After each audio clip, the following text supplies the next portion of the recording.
Morning, Kearis. Can you hear us okay? Yes, sir. Good morning. Great, thank you. Got a few people lined up to ask some questions here, so we'll go ahead and kick things off with Lane Higgins. Lane? Hey there. I know that you weren't necessarily around on that 2018 team that lost to Alabama in the championship, but I'm curious, does it seem like they sort of have your number and that every time Georgia goes up against them, and no matter if you guys are leading into half, that there's still just this team that you can't quite overcome? Like, does it seem like that's kind of, everyone else, not everyone else, but a few other teams that have won championships like LSU and Clemson have been able to get one over on Alabama? Does it feel like, Georgia has just not been able to measure up to that? Well, this team haven't played Alabama in a national championship before, other than like the 2018 team. But just being able to get this opportunity to go play a national championship at the biggest stage for all our careers, when we're playing in one of the biggest games of our lives, it's awesome. Just being able to go against a fantastic team like Alabama at a big stage like this, can't take this opportunity for granted. So just got to go out there and play our best game. Great, next we'll hear from Chip Towers. Chip? Yeah, Kearis, kind of on that note, as an elite athlete, all you guys are, both sides, both sidelines. How do you handle that, moments like this? Bright lights, cameras flying around, cameras in your face everywhere you turn around, and focus on playing as well as you can. Do you get anxious? Is there a routine that you have that helps you deal with all the expectations and pressure? Yeah, you got to trust your technique and just tunnel vision throughout the whole way. We made it this far. There's been all type of cameras and things on the sideline for every game, but this game just you playing for something that's bigger, and that's national championship. But just can't let that lose our focus, and just keep our tunnel vision the whole way through what got us here. Next will be Lance McCurley. Lance?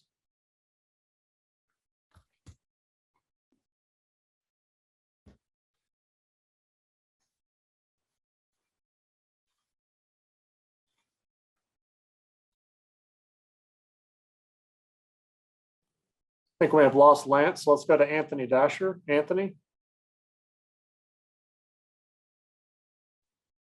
Hey, Kearis, good to see you. Describe the energy it's given the rest of the wide receiver room to have George Pickens back, and kind of what did you think of his pancake block he had against Michigan? Oh, yeah. George brings a lot of energy to the team and to the receiver room. And the block he put up against Michigan, it was kind of funny because I didn't notice it until I seen the video going around. He does it all the time. Did it last year, did it the year before that. That's just been how the way George plays, very physical, and just love to do things to go viral, I guess. Next will be Mark Schleybaugh. Mark?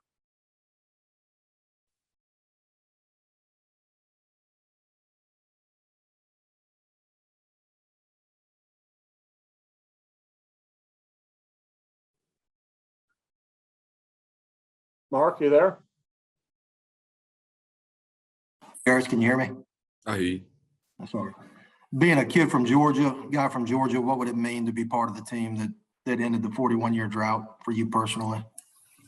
It means a lot to me, especially growing up in South Georgia, Fort Valley, Georgia. It's a lot of Bulldog fans down that way. And just ever since I've been going to school here, when I committed here, the whole community just been showing love, even in Athens as well, just being able to know that all they want before everyone, all they say is all they want is Georgia championship. So with me knowing that and what my team is knowing it as well, like not only we fight for each other, but we fight for the ones in our community as well, because they're Georgia fans just like how we are. And just in order for them to get a championship, we got to go out there and do our job so we get one as well. So it's going to be major for us to go win one.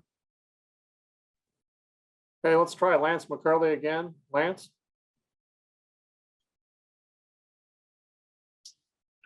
Hey, there we go. Sorry, my option went away.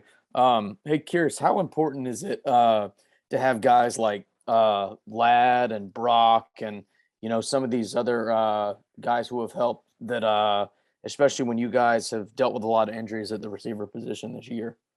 Those guys have been able to step up tremendously. Like you said, we had guys down early in the season. Those guys stepped up, next player up mentality, and just they was prepared for the moments. I mean, we practice hard every day, every game, every practice is like a game. So they prepared mentally and physically as well as the things that we do. Coach Smart put us through in practice. I mean, we be well prepared for the game. Next will be Steve Croner. Steve?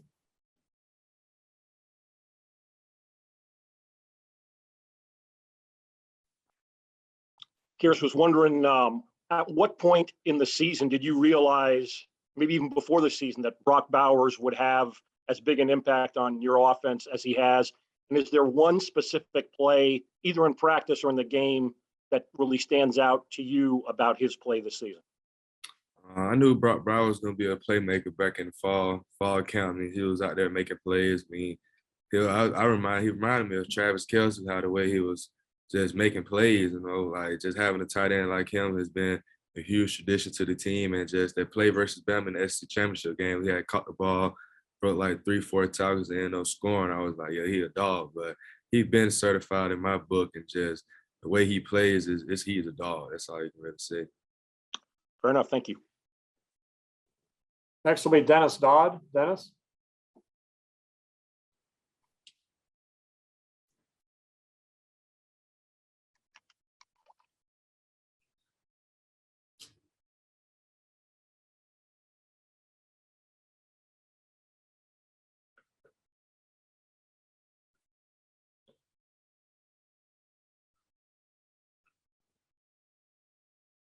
Dennis Dodd, next.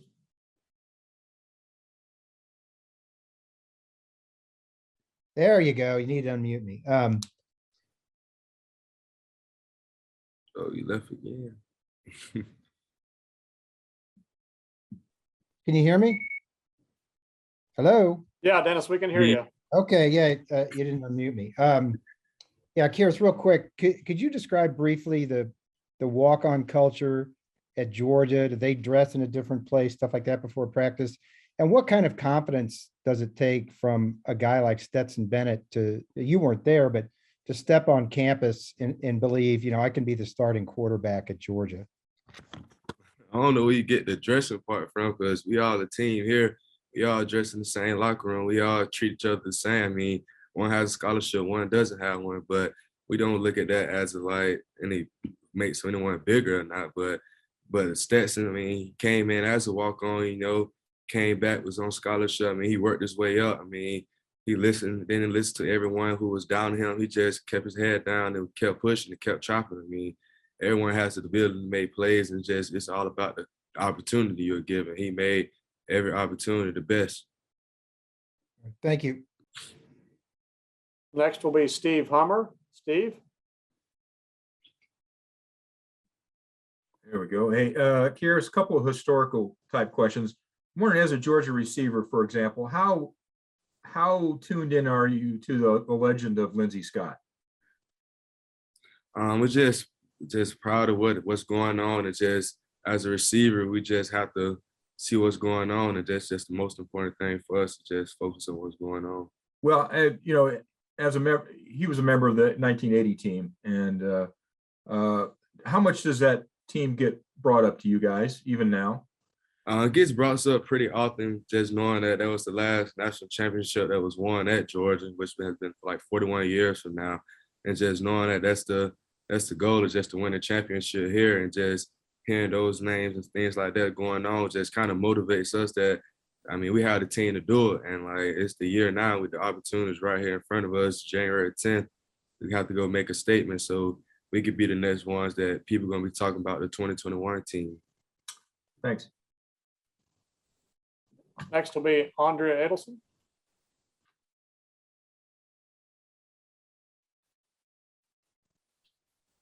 Hello, can you hear me? I can hear you. Hi, Kearis. Thank you for doing this. I think you were an early enrollee in 2018. So I'm not sure if you were there while the team was practicing for the national championship game.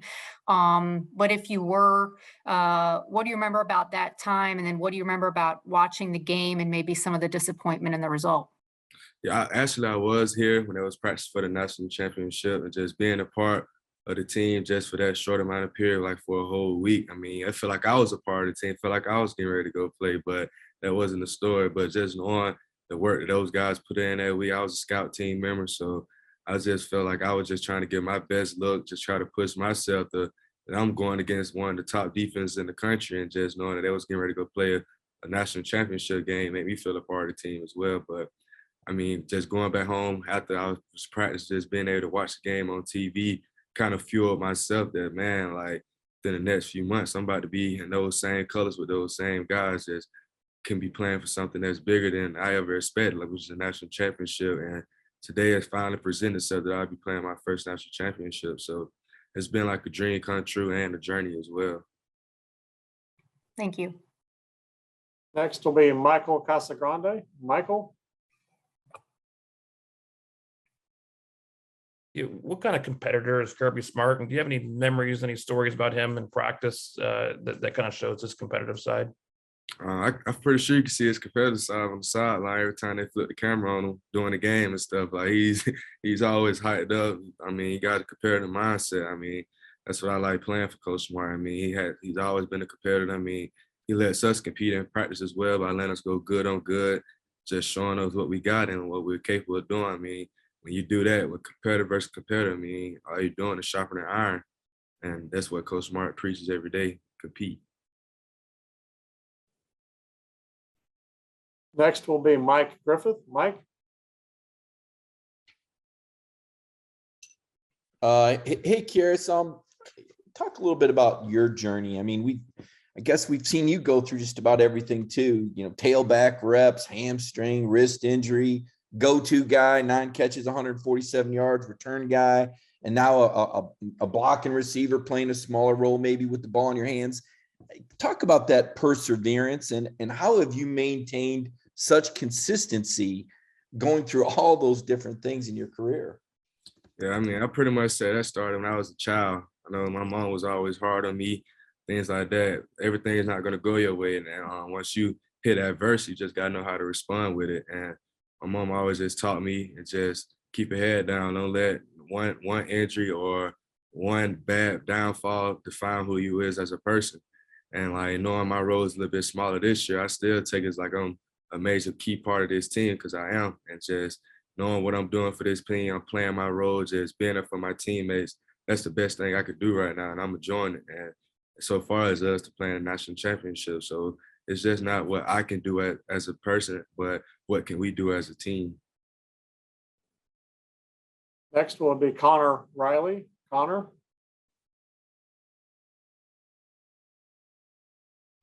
Yeah, hey, Kearis. Earlier on, you mentioned, practice being tougher than games. When did you sort of first realize that was the case at Georgia, and how do you make that adjustment to where you're practicing harder than you are playing in games? Sure, my first spring here, honestly. I mean, we had like 18 some peers. I was like, I'm not used to this, but at the same time, I'm not gonna say I wasn't used to it. I was used to the volume of running we was doing. I mean, growing up at Peach County, going to Peach County High School, I mean, all our practice was physical. We could be playing on a Friday and be still tackling on Thursday. So I'm pretty much built for like the physical part, but just all the volume of like all the running and things like that, I had to, get in shape, get adjusted to like the way that Georgia practicing.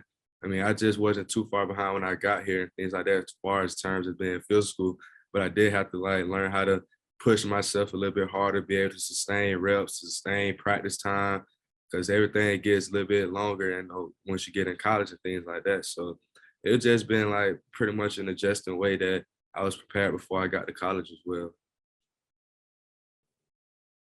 Next will be Jake Rowe. Jake? Kearis, can you take me back to the SEC championship game and your emotions once that game was over? How did you feel? I was hurt, I was hurt. I mean, see, the SEC championship game is always around my birthday, and like for the past 3-4 years since I've been at Georgia, like that's all I wanted for my birthday was SEC championship win. And like obviously I haven't won anything yet, but it's always just a tough moment. I mean, of course I want to win it for myself, but I want to win it for my teammates as well. So just being able to lose those championship games really was hurtful. But now I'm just grateful and blessed that you see the thing behind me, 2020 national championship. I'm able to play in something that's bigger than the SEC championship. All right. Thank you very much for your time today. We really appreciate it. Look forward to seeing you in Indianapolis. Okay, thank you.